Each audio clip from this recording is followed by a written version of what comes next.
¿cómo están? Este es el podcast de Comunidad Nexo. Mi nombre es José Pablo Quiroz y hoy nos acompaña un invitado especial, Gabriel Calvo. Gabo, ¿cómo estás? ¿Qué tal, José Pablo? Gusto estar con vos. Gracias por acompañarnos en este podcast, episodio 75. Gabo, estás en un número particular ahí, un número memorable. Y largo también, Sí. han pasado bastantes. Sí, ha sido una cierta cantidad de tiempo. Son casi 3 años ya de estar haciendo podcast. Entonces, bueno, casi que al ritmo de 25 por año, más o menos, al parecer. Casi que una al mes es, 1 o 2 veces al mes. Exactamente, 2 al mes, más o menos, es que se producen. Y bueno, hoy estamos en un podcast que es bastante bonito porque el domingo anterior ya terminamos la que hemos conocido como la etapa de preparación, que es el primer bloque de 4 que tendremos sobre el libro de Lucas, si Dios así lo quiere. Estuvimos desde marzo, ahora hasta finales de junio, y vimos desde Lucas capítulo 1 hasta lo que vimos recientemente, que es el capítulo 4, versículo 13, cerrando con las tentaciones de Jesús. Si Dios quiere, será en septiembre cuando volvamos con Lucas, a partir del versículo que sigue, el 14 del capítulo 4, ya con el ministerio de Jesús, como vamos a ver hoy. Entonces, un poco lo que queremos hacer hoy, Gabo, es retomar cómo está ubicado este capítulo 3 e inicio del 4 dentro de la narrativa de lo que Lucas está haciendo, de manera posterior a lo que ya habíamos hecho en un momento Esteban Fernández y yo, de analizar qué roles se veían en capítulos 1 y 2. Y hoy queremos seguir con 3 y este inicio de 4, de cara también a lo que viene en septiembre, si Dios quiere, con el inicio del ministerio de Jesús. Eso es número 1. Y número 2, queremos ver algunos temas que han sido esenciales en este tiempo de preparación. Otros lo han llamado fundamentos también. Y es qué temáticas decimos son relevantes. Entonces, si te parece, comencemos con la parte número 1, que es qué rol ha jugado este capítulo 3, donde vimos dos momentos. Juan el Bautista llamando a arrepentimiento y a fruto, así le puso Diego a la enseñanza, diciendo arrepiéntanse, y su bautismo, y diciéndoles qué hacer a los que le preguntaban, hey, ¿qué hacemos? Bueno, haga esto, comparta si tiene 2 camisas, no pida más impuestos, no extorsionen a nadie. Después de eso vemos a Jesús bautizándose y vemos a Lucas dándonos la ascendencia, más bien, de Jesús. Y el domingo pasado cerramos con las tentaciones de Jesús. Así que te pregunto, ¿qué roles ves, así haciendo ese análisis a 36,000 pies del libro de Lucas? ¿Qué función ves que juegan estos capítulos, estos episodios dentro de lo que hemos visto ya y lo que vamos a ver? Sí, pues se pueden discutir varios puntos. Uno tal vez interesante es entender cómo Lucas va generando un discurso, una línea de pensamiento desde el inicio, pensando en cómo lo va preparando hasta llevarlo a este clímax, que es cuando se convierte, digamos, en el lanzamiento de él a su ministerio. Y digamos que uno de los puntos importantes es esta identidad que en el pasado es casi que anónima desde la perspectiva del pueblo o de la población en aquel entonces. Ya Lucas hizo una presentación o demostró vía los ángeles y vía un Simeón que este era alguien especial, era el Hijo de Dios. Claro. Pero todavía es anónimo, todavía no se ha vuelto público, y entonces él lo va llevando a este clímax, que es el momento en donde ya evidentemente viene Juan preparando toda esta expectativa de que algo va a ocurrir. ¿Quién es él? ¿Será el Mesías? ¿No es el Mesías? Él claramente dice que él no lo es. Y viene el momento del clímax, que es cuando Jesús toma la decisión, o va adelante a ser bautizado. Y ahí es donde viene, digamos, una intervención todavía más preciosa, que es que en el pasado eran ángeles, en el pasado eran profetas, ahora es Dios mismo el que está diciendo, este es el Hijo mío que es amado. Claro. Sí, qué buen detalle eso. Me encanta cómo lo pusiste, porque es lo que nos ha venido contando la idea de este niño es especial. Este niño tiene algo particular, y lo vimos en flashazos, por ejemplo, como que cuando se le acerca su mamá a la mamá de Juan el Bautista, Elizabeth, Juan el Bautista brinca, ¿verdad? Juan, el que conocemos como el Bautista, brinca. Y luego lo que pasa cuando nace con los pastores, los ángeles, Simeón, Ana, que comienzan a decir cosas, y María guardando esas cosas en su corazón. Acto seguido pasamos a un niño de 12 años maravillando a los doctores de la ley, sentado en el templo, conversando con ellos, recibiendo preguntas, escuchando y demás. Y, y ha venido como me gusta cómo lo pusiste, este desarrollo queriendo llevar a un clímax de ¿quién es este? ¿Quién es este que nos está presentando? Y en el 3 ya vimos es el Hijo de Dios. Dios mismo lo está diciendo. Y para Lucas, para terminar de hacerlo todavía más, nos dice, y aquí está su ascendencia, y vea cómo llega hasta Adán, y Adán a Dios directamente. Y ahora, lo que veíamos recientemente era esa identidad de ese ser hijo de Dios. Satanás queriendo decir, bueno, a con que sí, a con que por 3 capítulos han venido diciendo que este es el Hijo de Dios. Bueno, entonces, ¿cuáles son las implicaciones de eso? Pongamos a prueba con las implicaciones, tentémoslo para que haga cosas diciendo, como yo soy el Hijo de Dios, entonces yo convierto, la piedra en pan. Yo me tiro de una cima de un templo y me agarran abajo. Y demás, ¿no? Y entonces la idea de hijo de Dios creo que es central. Y además, le sumo, es una idea que en Lucas es el hijo de Dios en un contexto muy universal. Porque el receptor de esta carta, o de tratado, de este texto, es Teófilo. Hemos dicho un romano y demás. Entonces, es un concepto de hijo de Dios no tan enfocado como en Mateo de el esperado hijo de Abraham, el esperado hijo de David, israelita, hebreo, sino el Hijo de Dios para el mundo completo. Sí, el tema del Hijo de Dios y la tentación como tal, y todos estos 3 grandes bloques que acabas de mencionar, que uno es la identidad, después la genealogía y después todo lo que tiene que ver con el desierto, los 3 lo que amarran es a un proceso que podríamos decir que es lo que uno debería esperar de un líder que se está preparando de cara a Dios para servirle. Claro. ¿Verdad? Es una preparación, es lo que decís. Es una preparación, y específicamente estamos hablando del Hijo de Dios, ¿verdad? No estamos hablando de cualquiera. Entonces, por un lado, hay un extremo que es algo tan impresionante como era un Dios diciendo, este es mi Hijo amado, con la presencia de toda una población ahí a la expectativa, ¿verdad? Algunos escuchando, otros no escuchando. De ahí, tratando, digamos, en el texto de dar la línea de pensamiento de que Él es Hijo de Dios, pero entonces, sobre esa base, uno podría decir, ok, se le acaba, digamos, de otorgar un nombramiento que es insuperable, y más ante la población judía, ¿verdad? Estamos hablando de un nombramiento. Entonces, uno pensaría, ok, ¿qué sigue ahora desde la perspectiva del ministerio? Pues ahora lo que sigue es la obediencia, ¿verdad? Claro. La humildad, exacto, la mansedumbre, a diferencia de lo que uno esperaría de un líder como lo conocemos en el sistema, ¿verdad? Que ahora sí ha sido nombrado el rey, no, lo que sigue ahora es que yo me impongo y esto es lo que vamos a hacer. No, más bien es al revés. Es completa mansedumbre la que uno ve. Y a la vez, digamos, en el desierto todavía se vuelve más fuerte, porque Dios lo que quiere es mostrarle al mundo que su Hijo, ¿verdad? A través de todo este proceso, porque al final el Espíritu es el que lo está llevando, ¿verdad? Lo que quiere mostrar es que a pesar de que Él es mi Hijo amado, Él entiende bien su rol y la etapa en la que está de servicio. No es un momento para hacer como va a ocurrir en su segunda venida, digamos, de guerra. No es un momento de imposición, es un momento de completa obediencia y demostración que Él inclusive, después de 40 días de estar sobre un ayuno, ¿verdad?, que genera una cantidad importante de necesidades, ¿verdad?, desde la perspectiva de su necesidad fisiológica de comer y demás, se le dice, utilice esa posición, es Hijo de Dios, para suplir sus necesidades. Y no solamente la necesidad, digamos, de alimento, sino otras, las de reconocimiento, la de poder, la de comodidad.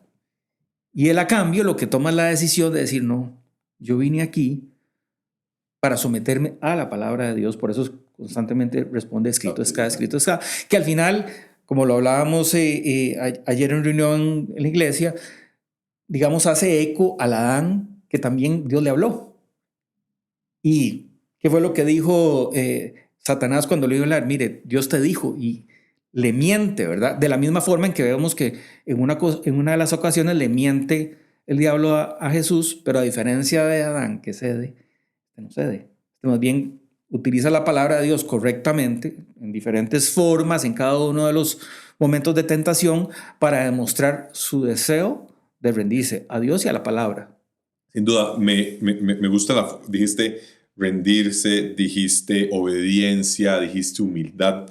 Me hizo recordar Hebreos capítulo 5, que está hablando de Jesús como un gran sumo sacerdote, uno sin comparación, uno único. Y dice que en los días de su vida mortal, esto es el capítulo 5, versículo 7, Jesús ofreció oraciones y súplicas con fuerte clamor al que podía salvarlo de la muerte y fue escuchado por su temor reverente. Dice, aunque era hijo, mediante el sufrimiento aprendió a obedecer.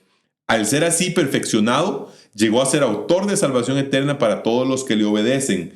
Y Dios lo nombró sumo sacerdote. Pero me quedo con mediante el sufrimiento aprendió a obedecer. Jesús mismo, porque lo decías, etapa de preparación, etapa de desarrollo de un líder. Bueno, mediante el sufrimiento este líder aprende cómo obedecer, aprende cómo llegar a ser el siervo, que eventualmente llegaría a ser incluso el siervo sufriente. Entonces, me parece muy valioso lo que estás diciendo en esta etapa de preparación, vemos a un Jesús aprendiendo a vivir como un ser humano y obedecer como un ser humano, porque, lo hemos dicho en varias ocasiones, es un ser humano, ¿verdad? Plenamente, tal cual como nosotros. A ver, hemos visto lo que pasó. Tal vez enfoquemos un poquito hacia lo que viene. Porque dijiste anónimo en algunos de los momentos que estabas interviniendo, dijiste que ha sido hasta anónimo, que la gente todavía no sabe quién es, pero cuando vayamos a Lucas, el primer versículo con el que vamos a seguir en septiembre, si Dios quiere, que es el 4, versículo 14, dice, Jesús regresó a Galilea en el poder del Espíritu, nuevamente el Espíritu, lo mencionabas ahorita, pero dice después, y se extendió su fama por toda aquella región. Estamos en un momento en el que lo próximo que vamos a ver es que Jesús va a dejar de ser un anónimo, como estás diciendo. Y el cambio va a significar entonces cosas muy diferentes. Vamos a comenzar a ver gente alrededor, gente tomando atención. Lo mismo que pasa cuando alguien deja de ser un anónimo y levanta la cabeza en este mundo, que es que la gente comienza a ver, bueno, ¿y qué? Entonces, ¿qué pensamos? Y criticarlo, y no, sí me gusta, me parece bien. Esto nos va a llevar entonces bloque importante, y en eso obviamente haremos énfasis cuando lleguemos ahí, pero este bloque que viene del segundo semestre en Lucas nos va a llevar a ver a un Jesús que se está acercando a las poblaciones más vulnerables, a los que no se suponía que fueran, ¿verdad? Que estuvieran cercanos del Hijo del Hombre, a un recaudador de impuestos, a gente con enfermedades en la piel, a, ¿verdad?, muchos otros que no podían, se consideraban impuros, ¿verdad?, no propios para la sociedad. ¿Qué te parece que sea lo que vamos a ver entonces? O sea, ¿qué te parece? ¿Por qué te parece más bien, perdón, que este bautismo, la genealogía y la tentación están previos a este nuevo momento que Jesús va a tener de ya una fama mayor, al menos en la zona de Galilea? Bueno, acabamos de literalmente mencionarlo. Se extendió su fama. Así es. Y usualmente, ¿qué ocurre con los líderes cuando tienen fama? Se vuelve complicado. Se vuelve complicado, ¿verdad? Usualmente, cuando uno ve una película o cuando ve la historia de un personaje específico que de un momento a otro desarrolló mucha fama, uno sabe que es como, ya uno sabe que ya no importa la historia, uno sabe, ya viene la caída, ya vienen los problemas, ya viene el mal uso del poder, ya vienen los problemas con las mujeres, los problemas con el dinero, los problemas, el abuso de esa posición, en contraposición con una preparación de este Hijo de Dios en un proceso de aprender, digamos, la perfección vía el sufrimiento, en una dependencia constante, en una demostración de que Él está dispuesto a someterse para estar preparado a una, digamos, a una posición de servicio que es completamente distinta a la que conocemos, digamos, desde la perspectiva del liderazgo hoy día. Así es. Y él, para mí es muy bonito ver, como lo acabas de mencionar, él empieza a acercarse a las poblaciones vulnerables. Él, con su fama, no está tratando de buscar el reconocimiento de ninguno de los líderes importantes. Es más, va al templo y, digamos, literalmente casi que causa que lo terminen tirando para matarlo, ¿verdad? Sí. Por lo que dice. Entonces, es una posición en donde él, bueno, y otro tema también muy importante, como su identidad está en Dios, porque ha sido afirmada primero desde la perspectiva del Padre y después desde su posición de sumisión, esa identidad saludable le permite seguir actuando centrado en el Padre. Y eso significa que no está ahí para agradar a nadie. No está ni siquiera para buscar reconocimiento, no está para quedarle bien a las poblaciones que probablemente le podrían ofrecer Claro. ese poder, ese reconocimiento, esa fama, esa comodidad, como se le ofreció a Satanás. Ujú. ¿Verdad? Entonces, de alguna forma fue una preparación para que ante esas circunstancias, más bien él estuviera muy claro de su propósito, de su norte. Claro, es el Hijo de Dios, pero independientemente de eso, lo acabamos de leer. O sea, él, sumo sacerdote, pasó por todas estas etapas y está demostrando cuál es el camino que se debe de seguir desde la perspectiva de la formación de cualquier hombre que quiere servir a Dios y que quiere también caminar a través de ese camino, ¿verdad?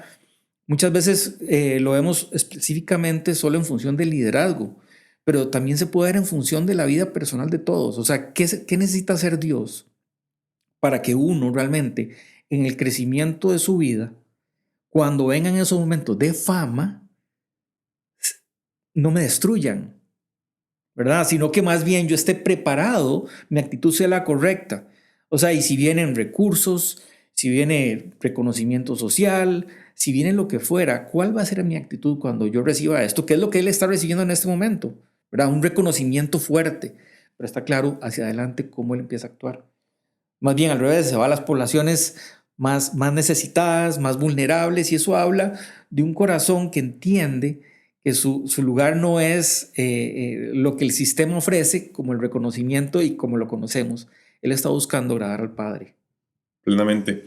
Me aprovecho, siempre nos gusta que en este podcast no solo tengamos análisis teológico, análisis bíblico, que obviamente es clave y partimos de eso y por eso hacemos el podcast, pero nos gusta siempre llamarle el podcast de teología aplicada, en el que podemos ver aplicaciones a nuestra vida de manera directa que podamos tomar en consideración. Me parece que en este punto vale la pena aprovecharla porque casi que está picando en nada más de rematarla.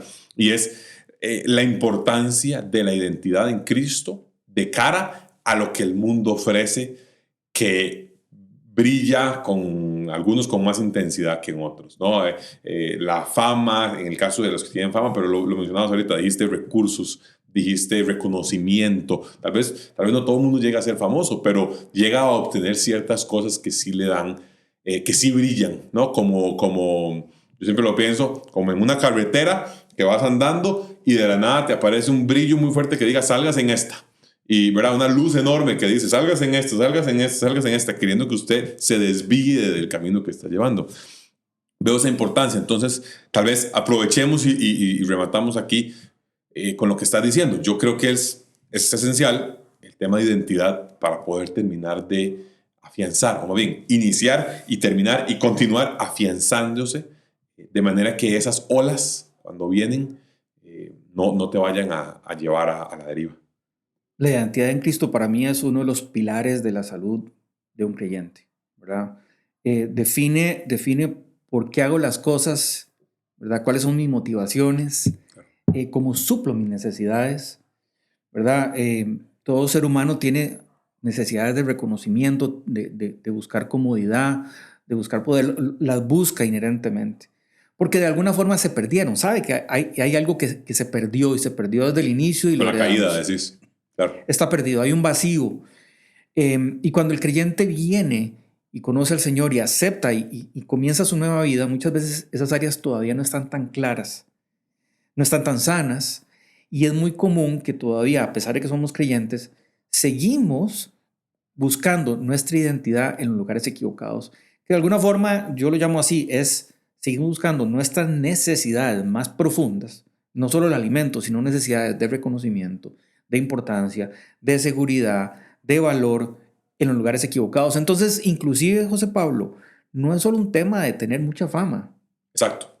Más bien el problema es que usualmente yo quisiera esa fama. No la tengo, pero la quisiera. Es como yo lo veo así, es como el que ha aprendido a ver el dinero como un lugar de reconocimiento. Entonces, si no lo tengo, me siento inferior. Pero la otra cara, que es idéntica porque nace de la misma fuente, es que si lo tengo, me siento superior. Eso habla de que mi identidad está ahí, mi sentido de importancia. Entonces, para comenzar, la importancia de que yo me afirme en esa identidad, pero desde la perspectiva de una relación profunda con Dios, habiéndome sabido amado. Y lo que eso significa, no solamente desde la perspectiva, digamos, de ser amado, sino de ser cuidado, hay seguridad de que yo soy acepto, un montón de elementos. Y una vez que eso ocurre, es indispensable, y esto es algo que no le gusta a nadie, pasar por la prueba. Porque Dios va a querer ver si realmente estás dispuesto a través de esa relación suplir tus necesidades profundas con esa relación con Dios, o si vas a ceder a la tentación cuando el sistema te diga, pero Dios no es suficiente, yo te ofrezco esto y esto y esto y esto. Y tal vez, ojo, puede que eso que te ofrece el sistema no lo alcances, pero lo vas a perseguir. Y tu vida se va a convertir un perseguir en el lugar equivocado lo que debo encontrar en mi relación con Dios. ¿Qué ocurre cuando una persona que es llamada para servir a Dios o inclusive para una labor X se brinca ese desierto? Si se lo brinca, lo que va a pasar es que va a tomar esa fama y la va a utilizar para sus propios fines porque no va a buscar en Dios y en esa dependencia sus necesidades. Lo va a buscar en independencia. Y ahí es donde se complican las cosas porque empiezo a buscar en lugares equivocados lo que tengo en Dios. Pero es que claro, tenerlo en Dios también significa algo. Significa dependencia, significa sufrimiento. En el otro lado tengo la independencia, la comodidad, el reconocimiento, pero todo a través de mis propios medios, que eso al final se podría definir como pecado. Claro, así que una idolatría, un orgullo básico, original, casi característico de lo que fue Génesis 3 también y la caída. Me gusta lo que decías de las cosas que el mundo ofrece y acoto ahí un pequeño pie de página de que la característica principal de esas es que son pasajeras. Dijiste dinero, dijiste reconocimiento, dijiste logros. Todas esas tienen el hecho de que, o la característica de ser pasajeras. El dinero va y viene. Un día tenés mucho dinero, si lo lograste, un día tenés muy poco. Siempre tuviste mucho, pero nunca suficiente. Como le preguntaban a Rockefeller, ¿cuánto dinero es suficiente? Decía, solo un poquito más. Claro, siempre va a faltar un poquito más. La fama podrá ir, venir, el reconocimiento, si no es necesariamente la fama, digamos, a nivel de, qué sé yo, redes sociales hoy en día o así, pero el reconocimiento por tus logros puede ir y puede venir, o igual que pasa si el día de mañana no tuviste logros o fallaste en algo, entonces decae aquello que te estaba dando, o el dinero se desvanece, entonces también decae. Y bajo esa lógica es donde me parece clave lo que estás diciendo de que Jesús es preparado, afirmado, pasa por la tentación y después de eso vemos que viene el ministerio como tal de Jesús. Qué valioso para nosotros como seres humanos decir, clave poder afirmarnos en el Padre, en cómo el Padre nos ve, en la identidad que tenemos en Cristo, precisamente lo que decías, hicimos un par de podcasts que se llamaban En Unión con Cristo, estar en Cristo, y a partir de eso, con base en eso, entonces sí, claro, servirle al Señor con todo cariño, con todo gusto. Varios puntos tal vez de lo que estás mencionando. El primero y para mí el más evidente es que al yo fundamentar mi identidad en cosas pasajeras, y cuando hablo de identidad podemos pensar en seguridad, podemos llegar a pensar en valor, podemos pensar en confort. Si son pasajeras y pueden ir y venir, yo nunca voy a estar firme. Por eso le parece a uno difícil creer que hay gente con tantísimos recursos o con tantísimo reconocimiento como un actor de cine famoso, que a pesar de eso es inestable, a pesar de eso no se siente suficiente. Y la carrera nunca acaba, porque son lugares en donde no hay firmeza, no hay certeza, no es un lugar que es incambiable, que es, ¿verdad? Como conocemos que son los atributos que hemos estado estudiando acerca de quién es Él. Entonces, para comenzar, el tema más serio de esto es que cuando no lo hacemos, porque a veces creemos que esto es un tema de que lo que Dios quiere, pero al final lo que Dios está pretendiendo es que estemos fundamentados en esa identidad en Cristo, que está en función de lo que Él hizo, y eso me da mi tranquilidad, me da mi seguridad, me da a mí un sentido de pertenencia, pero muy importante, fundamentado en la verdad de Dios. Y eso para mí es coyuntural, José Pablo, porque yo creo que a pesar de que, digamos, como creyentes decimos que estamos fundamentados en Él, seguimos persiguiendo ¿verdad? Lo que nos ofrece el sistema. En diferentes etapas de la vida. El joven cree que porque va a tener algunas cosas, lo discutíamos el otro día en un grupo de hombres, Sí. es el reto que tenemos de pensar que tenemos que lograr ciertas cosas para que de esa forma una mujer se fije en uno. No, yo debería entender y comenzar porque Dios dijo yo soy amado, que de por sí esa es la esencia de la identidad. Los psicólogos dicen que el sentirse amado es el comienzo de todos los demás atributos que tienen que ver con que yo soy valioso, porque soy amado. Y de hecho, si nos damos cuenta en esa etapa en donde Dios dice, este es mi hijo amado, eso no ha empezado a ser nada ministerial. Exacto. Él está diciendo, él es mi hijo y yo lo amo. Y estoy complacido en él. Y dice, está complacido, pero no está diciendo, es que has hecho un montón de ministerios, un montón de milagros. No, así como es usted, así lo amo. Y tenemos que entender que esa es la frase también que nos aplica a nosotros, porque estamos en él. Y bien dijiste, en Cristo. De hecho, todo el capítulo 1 de Efesios, si uno lo va a leer, habla en él, en él, en él, en él. Son lugares que no dependen de mí, dependen de él. Y ahí estoy en Cristo, en Cristo, en Cristo, en Cristo. Ese es el lugar donde yo me puedo parar y estar tranquilo. Ahora, volviendo a una aplicación muy práctica al respecto de identidad en Cristo, es que el gran reto es que, ya sea porque tuvimos carencias grandes en nuestra niñez o porque alguien nos enseñó una mentira que yo me creí y que no solamente me la creí, sino que la reforcé a través de la experiencia, porque yo, digamos, al creerlo, lo expresé así. Cuando vengo a Cristo, empiezo entonces a tener una lucha entre lo que dice la Biblia que soy yo y lo que yo creo que debo de hacer o buscar para ser más allá que lo que dice la Biblia. Y empieza la lucha entre si dependo en Dios o dependo en mí mismo y lo que el sistema me ofrece para que yo pueda hacer eso. Por eso es que esta lucha de Satanás con Jesús en el desierto, esta tentación, está en función de tratar de socavar esa identidad y decirle, vea, lo que él le dijo no es suficiente. No es suficiente. Vaya y usted tiene los derechos y las capacidades. Yo le ofrezco. Y utilice esos derechos que usted tiene como hijo de Dios, ¿verdad? Esas capacidades y supla sus necesidades, pero hágalo en independencia. Ese es al final lo que le está diciendo. Lo que le está diciendo es, sepárese de Dios y actúe en independencia. Mira, qué interesante de lo que decías, que el siguiente momento al cual vamos a ir es Jesús. Lucas nos narra, el siguiente momento es Jesús yendo a Nazaret, que es donde creció. Y qué cosas tan, lo vamos a ver en otros pasajes más adelante, de ¿qué no es este el hijo de José y María? ¿Verdad? En temas de identidad, ¿qué no es este el chiquillo que vimos jugando fútbol ahí en la calle? Y ahora llega como que fuera la gran, ¿verdad? ¿Qué me viene a hablar usted? ¿Qué me viene a decir usted? Exacto. Si yo lo vi, las borracheras que se pegaba y yo vi cómo se portaba mal. ¿Usted qué me viene a decir ahora? De que usted ahora es el hijo de Dios o un hijo de Dios, un hombre que ama a Dios y que... No, ¿qué me viene a decir usted? Y además no es. Usted siempre pierde. Usted no tiene lo que se necesita. Sí. Que eso es una grande cuando le dicen, ¿sabe qué? Usted no tiene lo que se requiere. Y eso golpea. Sí, precisamente. Aquí hablando, por supuesto, de la aplicación a nosotros. Y lo veo clarísimo. Jesús pasa de este momento, el diablo habiendo agotado todo el recurso de tentación, lo deja hasta otra oportunidad. Y lo siguiente que nos van a hablar Lucas es Jesús en Nazaret como tal. Hemos mencionado, Gabo, la idea de hijo de Dios, cómo lo hemos revelado, cómo Lucas nos lo ha ido revelando en diferentes capítulos. Hemos mencionado las implicaciones de eso, hemos visto cómo funciona, qué implicaba para Jesús y cómo podemos nosotros aprender de eso.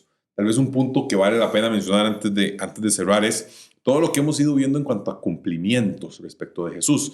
En la línea de, ya hemos hecho todo un análisis en los primeros 2 capítulos de todas las profecías que se habían hecho sobre él, que se están cumpliendo. Vemos a un Simeón a quien se le había dicho que no moriría hasta ver al Mesías y luego dice, ya ahora sí me puedo ir. Y los ángeles que se aparecen y ellos mismos cumpliendo las tradiciones que correspondía cumplir para un niño judío, hebreo, entre otras cosas. Y por último, veíamos a Jesús cumpliendo, en Lucas no lo dice, pero sí lo vemos en otros evangelistas, que dice cumplir injusticia, cumplir todo lo que corresponde, que le dice él a Juan.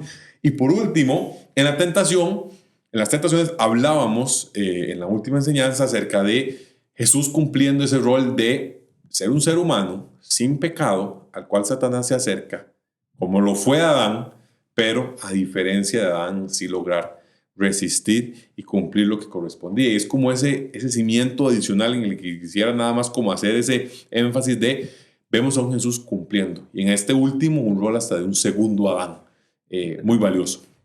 Sí, y este tema de Adán es coyuntural porque siempre este tema de ser hijo de Dios y de tener ese derecho, si recordamos con Adán, que fue lo que le dijo, si ustedes comen de este árbol del bien y el mal, serán igual a Dios.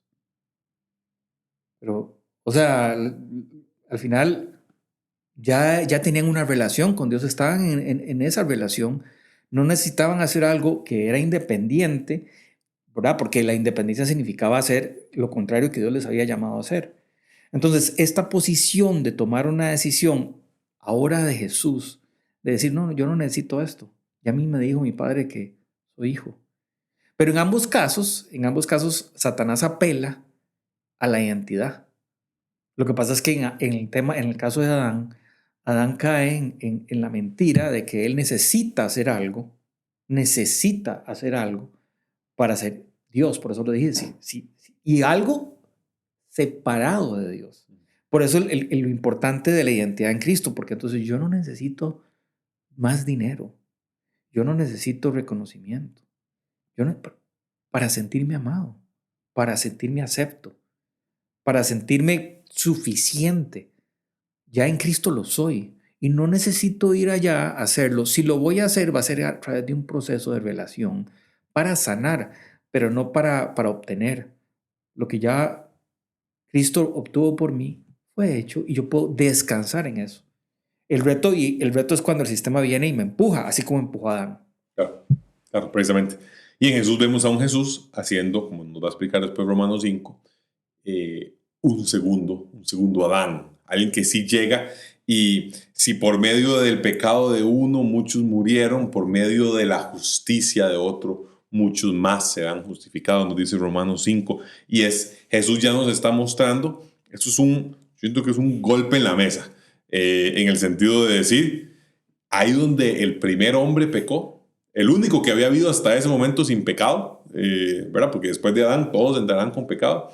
Ahí donde ese cayó, Jesús no cae.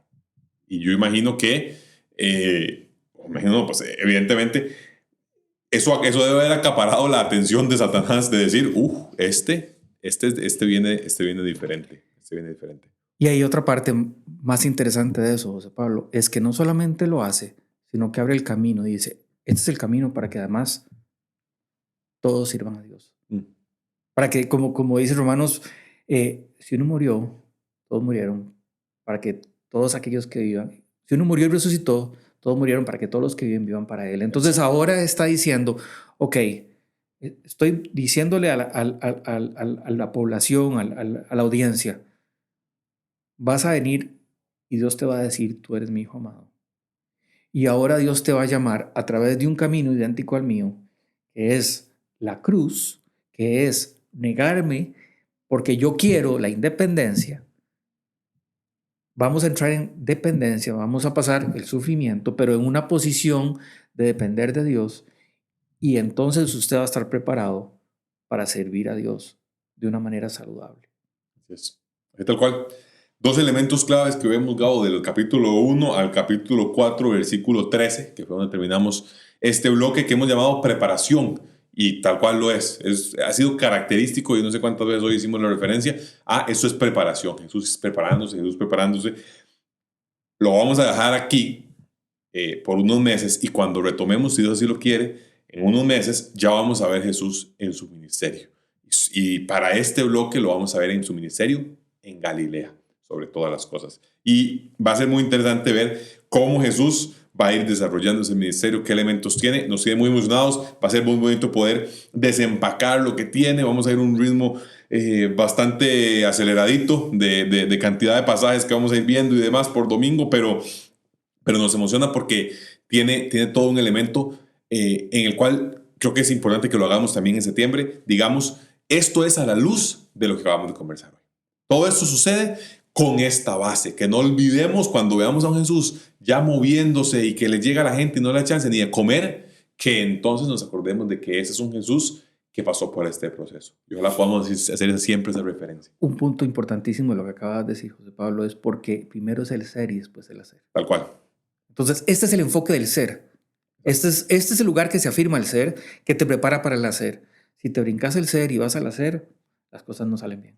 Tal cual. Y ese hacer basado en un ser correcto es a donde vamos a ir, si Dios quiere, en la segunda mitad de este año, o el segundo semestre, parte del segundo semestre de este año. Pero en el medio, Gabo, vamos a tener celebración. Y va a haber celebración, vamos a estar celebrando que cumplimos, gracias a Dios, 3 años de congregarnos. La verdad, no sé, creo que se dice más rápido. 3 años ya es un número bastante bonito. Y vamos a estar teniendo un mes entero de celebración, que va a ser el mes de julio, si Dios así lo quiere, que entre muchas otras cosas tiene varias novedades. La primera es que el 6 como tal, el 6 de julio, que es la primera de las fechas, vamos a tener el día específico de celebración con mayor énfasis. Entonces vamos a tener de todo. Ese día vamos a traer Roger Federer, seguro también. O sea, vamos a traer todo lo que podamos. No puedo prometer a Roger Federer, no me crean. Pero sí vamos a tener una celebración bastante importante. Después vamos a recibir unas personas que incluso vienen del extranjero, que van a estar con nosotros celebrando también.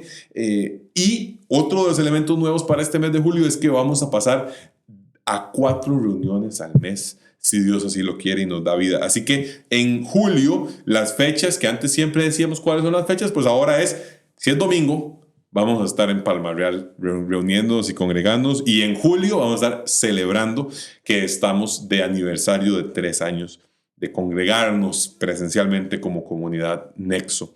Así que invitarlos, por supuesto, a que sean parte de esta celebración. 6, 13, 20, 27 de julio vamos a estar hablando de un tema nuevo, un tema diferente a Lucas. Vamos a hacer una pequeña pausa, como siempre nos gusta hacerlo, así que esperen esa pausa cuando vengamos con cuál temática va a ser, e invitarlos a que nos acompañen en el Hotel Palmarreal domingos a las 10 de la mañana. Inviten a personas que conozcan y que quieran también compartirles del Evangelio también. Y esto fue el podcast 75 de Comunidad Nexo. Gabo, agradecerte por la participación. Un placer haber estado con vos aquí. Y a ustedes, muchas gracias por escucharnos o vernos, y ojalá también lo puedan compartir con otros. Hasta luego. Hasta luego.